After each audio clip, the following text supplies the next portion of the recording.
What's up, YouTube? It's your girl, Erica Nicole. I'm so happy to see y'all back again on this beautiful Sunday, 6 o'clock p.m. Central Standard Time. You know where to be. You know what it is. So, I know you read the title.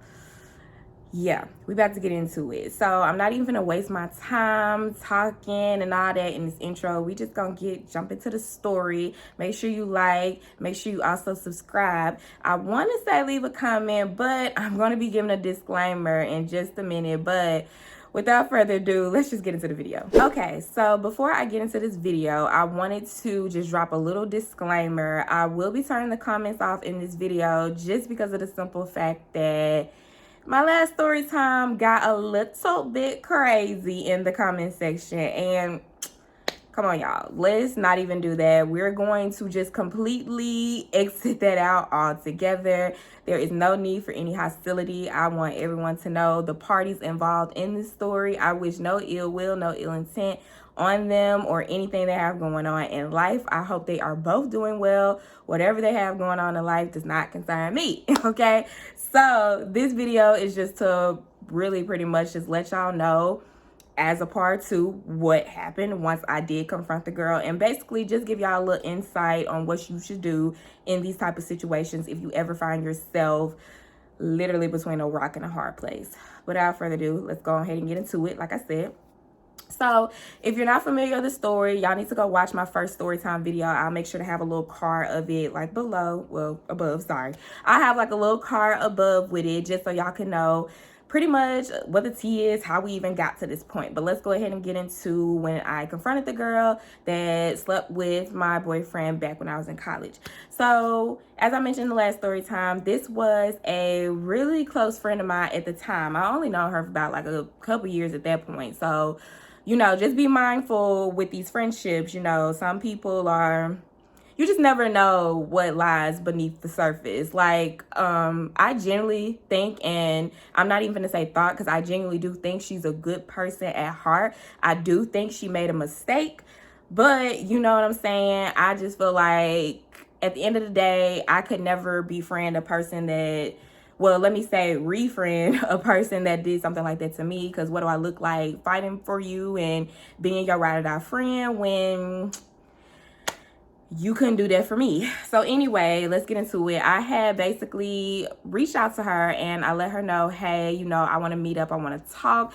But let me not even say that that was like really how it was. To be honest, I wanted to meet up so that we can get the round like a few times before that. I'm not even gonna lie, I wanted to fight the girl probably like 3 or 4 times before I actually just like bit the bullet and was like, girl, why are you even wasting your time trying to fight her? It's not even worth it. Like, you know, even though at the time that was the only thing on my mind, y'all, was get to her, like, and you know, get my round in. Like, that's all I was thinking about, is like I genuinely wanted to place hands. And for me, I'm a nice, cool, chill person. I don't ever get to the point to where I want to lay hands on someone. So if I want to lay hands on you, you know, you didn't took me there. So anyway, moving past all of that, like I said, my attempts to go and fight her numerous times never worked out. And that was just simply because she was still in the city that I went to school in, and I moved back home to Memphis.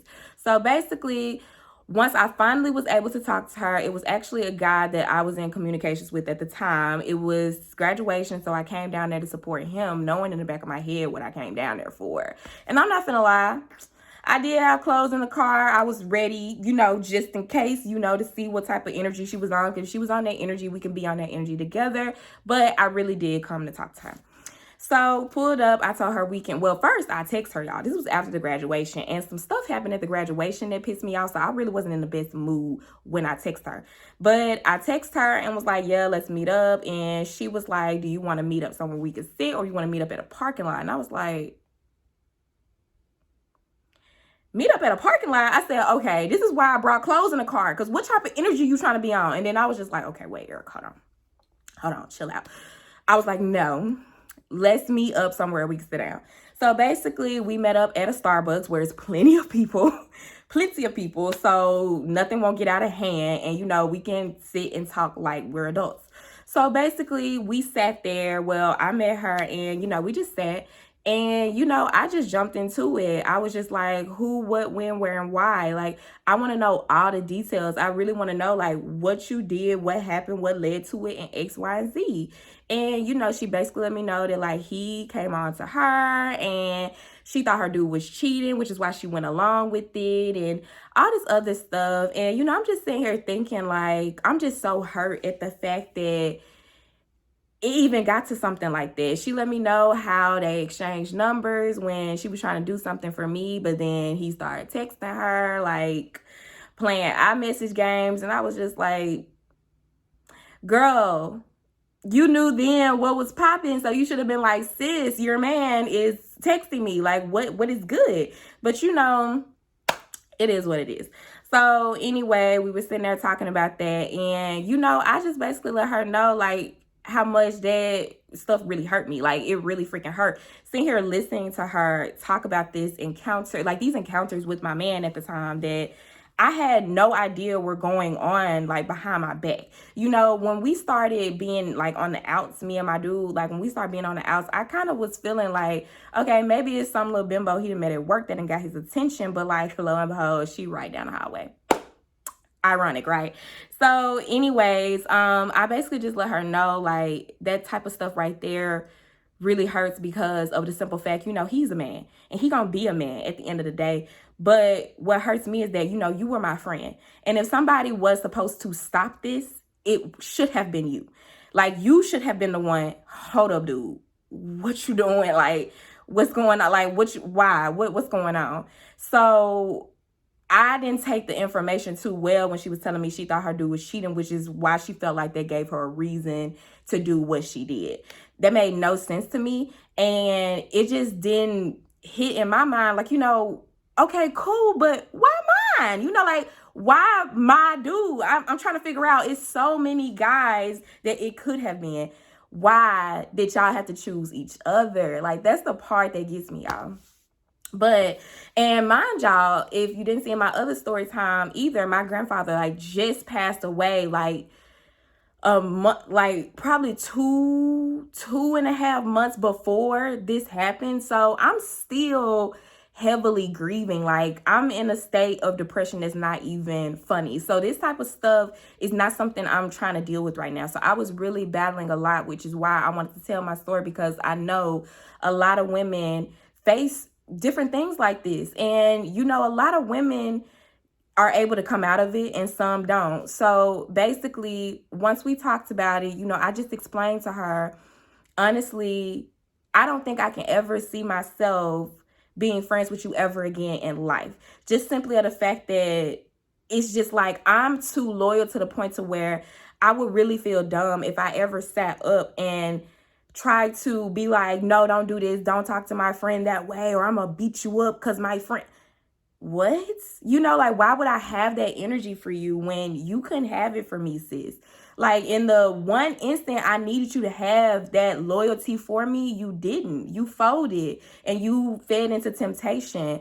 And for that reason, I let her know we could never cross paths again. If we ever see each other, it's not going to be no beef. Like, I'm not finna go and try to attack you or fight you or whatever. But yeah, we will never get to that point ever again to where you can ever consider me a friend. So, pretty much after that, y'all, we both had a session where we cried a lot because she told me how hurt she was by it, that she even did this and that she even kept this a secret from me and that she even went along with this and that it was him and that it was this and that was this.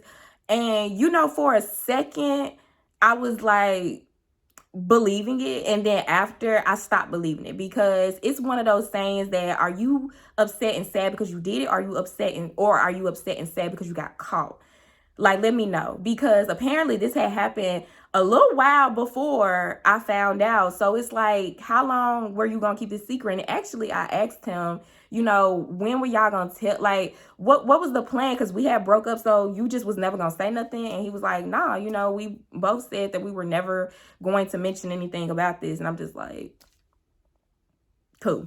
So basically, y'all, the end of the conversation just pretty much ended with, at this point, you don't exist to me. I don't want me to exist to you. Like I said, we don't ever need to cross paths ever again. If we do, that's it. Like it's like as if I don't know you, just because of the simple fact I can never see myself being loyal to someone like that again. Like I said, I truly believe that she is a good person. I truly do believe that she's a great person, even now to this day. And I do think she did make a mistake, but that does not change where my loyalty lies and where my loyalty is going to stay with someone.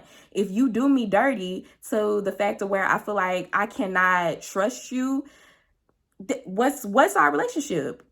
Like, what is our relationship? That goes for friends, boyfriends, whoever. If I cannot trust you, there is no relationship with us, period. And friendships mean the absolute world to me. They are like, everybody knows how serious I am about friendships. And when you show me that I am a great friend to you and I've done this and I've done this, and it take one little thing to like make you forget about all of that, I can never see myself, being the same with you ever again. So it's just best that we never cross paths ever again. But basically the end of the situation was, like I said, she told me all the detail. She told me everything I needed to know about what happened. She apologized.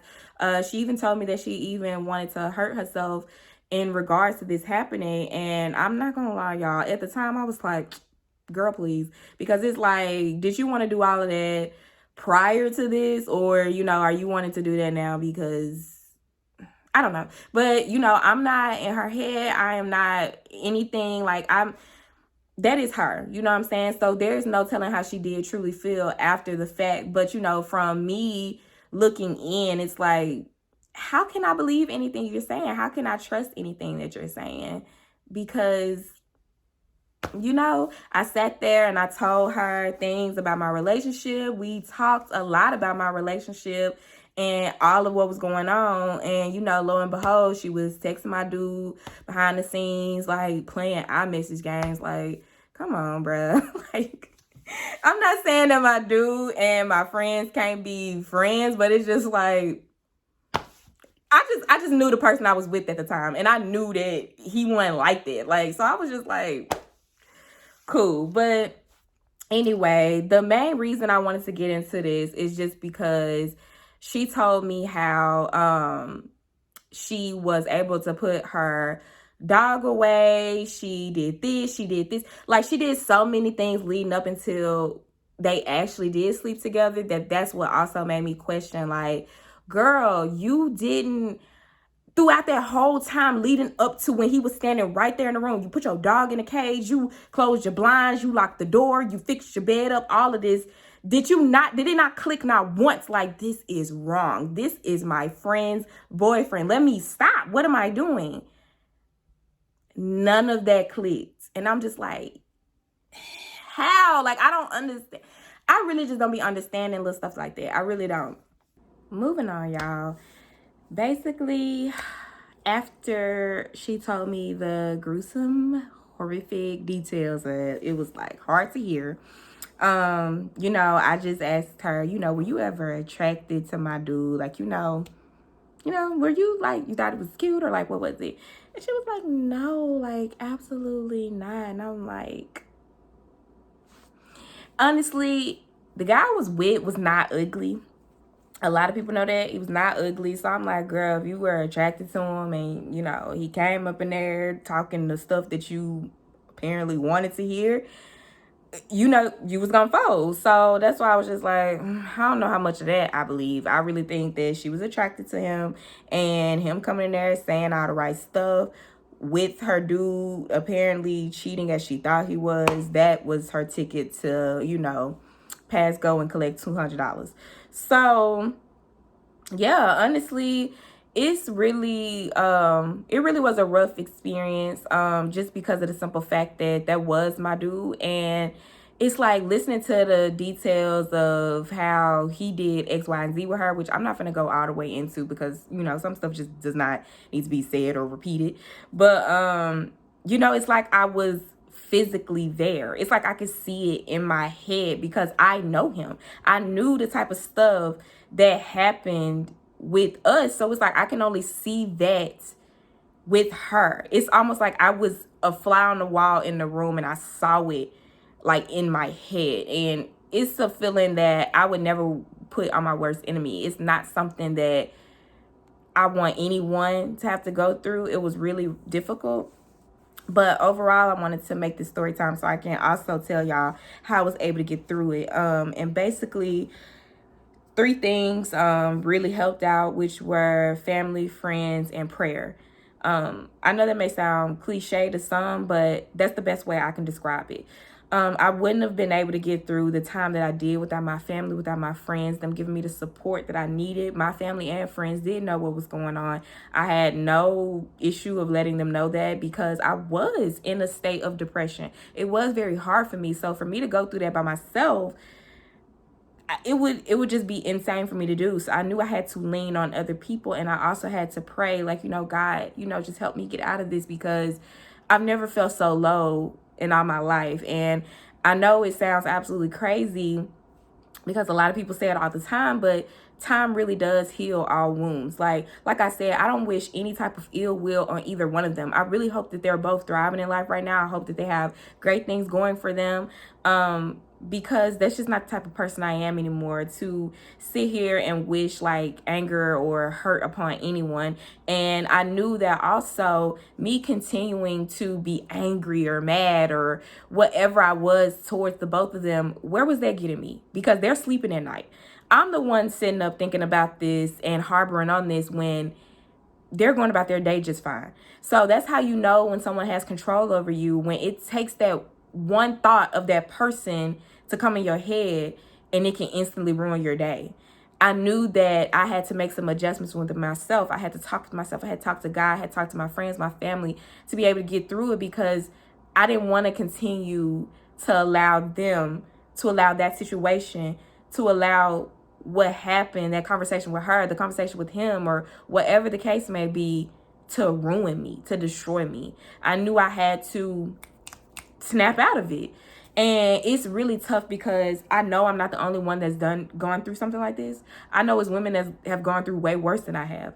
And the best thing I can tell you is just like, keep going, sis. Like, don't give up on yourself. Don't let the pressure of the situation pile so much on you that you fold under the pressure. Fight through it. Like, there is literally not a day that went by that I didn't think about it. But I knew that, what is me sitting up thinking about it going to do? I still have bills I need to pay. I still have a life I need to live. You're going to have to continue going. Just keep praying. Just keep going. Because if you sit here and you sit in your bed and you cry about it, or you go in a corner and you cry all day about it, like, you can cry about it. There's nothing wrong with crying about it and getting it out, because it's rough. It's a very rough time. But remember that there are so many other people on this planet that love you, that live for you, to see you happy. And it's like, don't let one situation deter you from the path that you're going on. I knew I was always destined for greatness, which is why I knew, okay, it's time to put that behind me. It's time to put them behind me. And it's time to move forward. So overall in this video, I just wanted to show y'all, share with y'all what I experienced with that situation, what I talked to her about. I know I didn't share as much, but that's just simply because, like I said, that was years ago at this point. I have definitely moved on. More or less, I wanted to just let y'all know that if you are going through something similar, or have gone through something similar recently, and you're like, girl, what, just remember, like, it's okay. You're not alone. Talk to your friends, talk to your family, get that support you need, and just take it day by day, because it's not going to be easy. It's going to be very hard moving forward, because you're going to think about it every single day. But just remember that people want to see you happy. You want to make yourself happy. So in order to make yourself happy, you have to let the past be the past.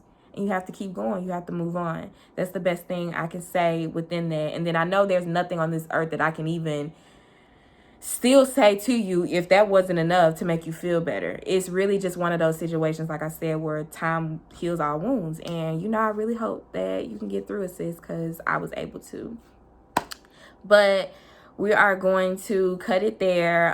This video is long enough. I've been talking long enough about it. This is the last time you will hear, or I will say, any type of reference to him or her on my channel. We're going to move on. We're closing this book. We are tossing this book to the nearest exit. That is it on it. But just did want to wrap this story up for you and give y'all the encouragement y'all need, because you are a fighter, sis. You're beautiful. There's someone out there for you, so don't give up. You got it. But thank y'all so much for coming back to my channel once again. You already know what time to pull up. 6 o'clock p.m. on Sundays. I will have my Instagram, my TikTok, all of that linked, of course, so that y'all can follow me, give your girl a follow. But I thank y'all so much for tuning in. See you next Sunday. Hope you enjoyed. Bye.